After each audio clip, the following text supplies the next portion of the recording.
Welcome everyone. आज के इस एक्सप्लेनर में हम बिजनेस, ट्रेड और कॉमर्स के बिल्कुल बेसिक्स पर बात करने वाले हैं। हमारा गोल बहुत क्लियर है, आपके आने वाले एग्जाम्स के लिए इन सारे कोर कॉन्सेप्ट्स का एक रॉक सॉलिड मेंटल मैप तैयार करना। तो चलिए बिना किसी देरी के सीधा शुरू करते हैं। आज के इस सेशन में हम 5 मेन ब्लॉक्स कवर करने वाले हैं। पहले इकोनॉमिक एक्टिविटीज को डिकोड करेंगे, फिर बिजनेस के कोर कैरेक्टरिस्टिक्स देखेंगे, उसके बाद इंडस्ट्रीज का क्लासिफिकेशन, ट्रेड और उसके हेल्पिंग हैंड्स, और लास्ट में बिजनेस के ऑब्जेक्टिव्स और रिस्क को समझेंगे। तो हमारा पहला सेक्शन है डिकोडिंग इकोनॉमिक एक्टिविटीज। अच्छा, सबसे पहले एक बहुत ही बेसिक सवाल से शुरू करते हैं। हम इंसान रोज सुबह उठकर किसी न किसी काम में क्यों लग जाते हैं? हमारी इन डेली एक्टिविटीज के पीछे असली मोटिवेशन क्या होता है, कभी सोचा है आपने? इसका सीधा सा जवाब छुपा है इकोनॉमिक और नॉन इकोनॉमिक एक्टिविटीज के फर्क में। देखिए, इकोनॉमिक एक्टिविटीज सीधे तौर पर पैसा और आजीविका कमाने के लिए होती हैं, जैसे एक फैक्ट्री वर्कर का अपनी सैलरी के लिए काम करना। वहीं नॉन इकोनॉमिक एक्टिविटीज हम प्यार, लगाव या सहानुभूति के कारण करते हैं, जैसे बिना किसी स्वार्थ के सोशल वर्क करना। आपका मोटिव ही इन दोनों को पूरी तरह से अलग करता है। अब एग्जाम्स के नजरिए से इन 3 मेन ब्रांचेस को समझना बहुत जरूरी है, बिजनेस, प्रोफेशन और एम्प्लॉयमेंट। इन तीनों का पर्पस बिल्कुल अलग है। बिजनेस का सीधा सा मकसद है प्रॉफिट कमाना, जो सामान की खरीद बिक्री पर टिका है। प्रोफेशन में आप अपनी स्पेशल स्किल्स से सोसाइटी को सर्व करते हैं, जैसे एक डॉक्टर या लॉयर। और एम्प्लॉयमेंट में आप किसी और के लिए काम करते हैं ताकि आपको वेजेस या सैलरी मिल सके। सिंपल। अब आते हैं सेक्शन 2 पर, कोर कैरेक्टरिस्टिक्स ऑफ बिजनेस। एक फॉर्मल बिजनेस हमारे रोजमर्रा के लेन देन से अलग कैसे होता है? बिजनेस एक इकोनॉमिक एक्टिविटी है जिसका मेन गोल प्रॉफिट कमाना है। इसमें गुड्स या सर्विसेज का प्रोडक्शन और एक्सचेंज होता है। लेकिन सबसे बड़ा कैच यहाँ रेगुलरिटी है। मान लीजिए आपने अपना एक पुराना सोफा किसी को बेच दिया, तो वो बिजनेस नहीं है। डील में कंटिन्यूटी होनी चाहिए। और हाँ, अनसर्टेनिटी और रिस्क यानी जोखिम, ये तो हर बिजनेस का इनबिल्ट फीचर है जो हमेशा रहेगा। हमारा तीसरा और एग्जाम के लिए बहुत ही क्रिटिकल सेक्शन है क्लासिफाइंग इंडस्ट्री टाइप्स। इंडस्ट्री को हम मेनली 3 लेवल्स में बांटते हैं, प्राइमरी, सेकेंडरी और टर्शियरी। ये तीनों एक दूसरे पर टिके हैं। प्राइमरी इंडस्ट्री सीधे नेचुरल रिसोर्सेज को निकालती है। सेकेंडरी इंडस्ट्री उन्हीं रिसोर्सेज को प्रोसेस करके फिनिश्ड प्रोडक्ट बनाती है। और टर्शियरी इंडस्ट्री इन दोनों ऑपरेशंस को अपना सपोर्ट देती है। अगर प्राइमरी सेक्टर को थोड़ा जूम इन करें तो इसके 2 मेन हिस्से नजर आते हैं, एक्सट्रैक्टिव और जेनेटिक। एक्सट्रैक्टिव का मतलब है सीधा नेचर से कच्चा माल निकालना, जैसे खेती करना या माइनिंग करना। दूसरी तरफ जेनेटिक इंडस्ट्रीज में प्लांट्स और एनिमल्स की ब्रीडिंग पर फोकस होता है, जैसे पोल्ट्री फार्म्स। दोनों का गहरा कनेक्शन नेचर से ही है, पर इनका प्रोसेस एकदम अलग है।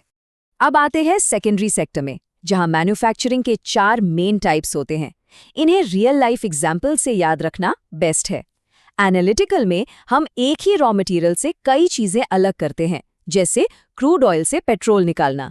सिंथेटिकल में कई चीजों को मिलाकर एक नया प्रोडक्ट बनता है, जैसे सीमेंट। प्रोसेसिंग में कच्चा माल कई स्टेजेस से गुजरकर फिनिश्ड गुड बनता है, जैसे गन्ने से चीनी बनना। और असेंबलिंग में हम अलग अलग पार्ट्स को जोड़कर एक फाइनल प्रोडक्ट बनाते हैं, जैसे कार या टीवी। और फिर आता है हमारा टर्शियरी सेक्टर, बैंकिंग, ट्रांसपोर्टेशन और कम्युनिकेशन। आप इन्हें एक इनविजिबल सपोर्ट सिस्टम मान सकते हैं। जरा सोचिए, इनके बिना न तो कोई फाइनेंशियल ट्रांजैक्शन होगा, न माल कहीं ट्रांसपोर्ट हो पाएगा, और ना ही कोई बिजनेस कम्युनिकेशन पॉसिबल है। ये पूरे स्ट्रक्चर की रीढ़ की हड्डी है। अब बढ़ते हैं सेक्शन 4 की तरफ, trade and it's auxiliaries. Trade यानी व्यापार की बाउंड्रीज को मेनली 2 हिस्सों में बांटा गया है। पहला, होम ट्रेड, जो देश के अंदर होता है, चाहे वो लोकल हो या इंटरस्टेट।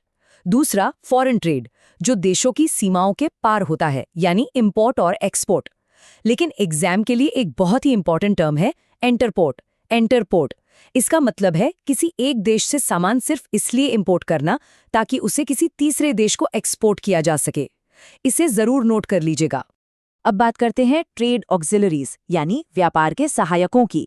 ये असल में बिजनेस में आने वाली अलग अलग रुकावटों को सॉल्व करते हैं, जैसे ट्रांसपोर्टेशन से जगह और दूरी वाली प्रॉब्लम सॉल्व होती है। बैंकिंग आपके फाइनेंस की टेंशन खत्म करता है। इंश्योरेंस आपके चोरी या आग लगने वाले रिस्क को कवर करता है। वेयरहाउसिंग से स्टोरेज की प्रॉब्लम सॉल्व होती है, एडवर्टाइजिंग से प्रोडक्ट अवेयरनेस बढ़ती है और मिडलमैन बायर्स और सेलर्स के बीच का गैप भरते हैं। अगर आप प्रॉब्लम और उसके सोल्यूशन को लिंक करके याद रखेंगे तो एग्जाम में कभी नहीं भूलेंगे।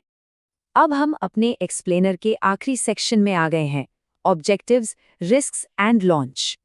बिजनेस की दुनिया में एक बहुत ही फेमस कहावत है, नो रिस्क नो गेन, यानी बिना जोखिम लिए कोई फायदा नहीं होता। सच तो ये है कि प्रॉफिट उसी रिस्क को उठाने का एक रिवॉर्ड है जो एक बिजनेसमैन लेता है। आप रिस्क से भाग नहीं सकते, ये बिजनेस की डीएनए में पूरी तरह घुला हुआ है। तो ये रिस्क आखिर आते कहाँ से हैं? देखिए, कुछ तो नेचुरल कारण होते हैं, जैसे बाढ़ या भूकंप, जिन पर हमारा कोई कंट्रोल नहीं है। कुछ ह्यूमन कारण होते हैं, जैसे एम्प्लॉयज की लापरवाही या बेईमानी। कुछ इकोनॉमिक कारण होते हैं, जैसे मार्केट में प्राइसेस का अचानक बदल जाना या कोई नई टेक्नोलॉजी आ जाना। ये सब साबित करते हैं कि बिजनेस में अनसर्टेनिटी तो रहेगी ही। इन सब के बीच अगर आपको एक नया एंटरप्राइज शुरू करना हो तो उसके कुछ लॉजिकल स्टेप्स होते हैं। सबसे पहले आपको बिजनेस का टाइप और साइज डिसाइड करना होगा, फिर एक सही लोकेशन चुननी होगी, उसके बाद फाइनेंस यानी पैसों का जुगाड़ करना होगा, फिर मशीनरी और बिल्डिंग जैसी फिजिकल फैसिलिटीज सेटअप करनी होंगी और फाइनली एक कॉम्पिटेंट और कमिटेड वर्कफोर्स को काम पर रखना होगा। और इसके फाइनल स्टेप्स क्या हैं? फ्यूचर के लीगल इश्यूज से बचने के लिए एक स्ट्रिक्ट टैक्स प्लानिंग करना, बिजनेस के स्ट्रक्चर को फाइनलाइज करना और फिर ऑफिशियली अपने एंटरप्राइज को लॉन्च कर देना। ये तैयारी एक लंबी और सक्सेसफुल बिजनेस जर्नी का बहुत ही मजबूत बेस तैयार करती है। अब इस एक्सप्लेनर को खत्म करने से पहले मैं आपको एक बहुत ही इंटरेस्टिंग सवाल के साथ छोड़ना चाहती हूँ। जरा सोचिए, अगर हमारे भारत की प्राचीन हुंडी प्रणाली ने सदियों पहले व्यापार के इतने कॉम्प्लेक्स लेन देन को आराम से मैनेज कर लिया था, तो क्या आज के मॉडर्न कंपनीज भी उन्हीं पुरानी टाइमलेस एक्टिविटीज के लिए सिर्फ नए टूल्स का इस्तेमाल नहीं कर रही हैं?